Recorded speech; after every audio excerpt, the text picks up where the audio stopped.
मु 168 रैंक रखी एथर OCS civil service exam रे मु खुशी अच्छी मो रिजल्ट को लेकिन भल लगुच।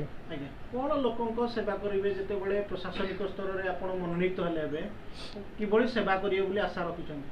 मु जो पदवी की जीवी मु गाँव जेहेतु आसी मु समस्त गाँ गहली समस्या जानी तो मते जो कौन दायित्व मिल मुझे निष्ठार सहित पालन करी मत खुशी लगे जो मुझे किसी जदि जीवन में करें मो द्वारा जहाँ कि संभव हम मु निश्चय करी। यहाँ मोर 4th अटेम्प्ट थिला, 2nd इंटरव्यू थिला गला मु निजे निजे सेल्फ स्टडी करी मत खुशी लगुच से निजे प्रचेषार मुझे पाई जहाँ कि भी खुशी अच्छे। मो पु आशुतोष माझी से 4 थर अटेम्प्ट नहीं एथर ओसीएस रे कृतकार्य होईछि एवं से जेकोसी पोस्ट रे रहिबो तेणु तार निष्ठार सहित काम करियो बोली मोर विश्वास अछि कारण से प्रथमरु आम सहित चली एवं आम को सर्वदा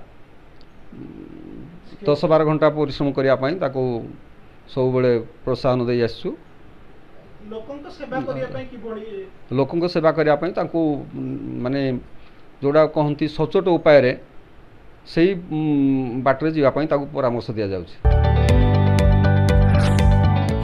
जदि आपंक आम भिडी भल लगा तेब आम चैनल को लाइक शेयर और सब्सक्राइब करने को जमा भी भूलु नहीं।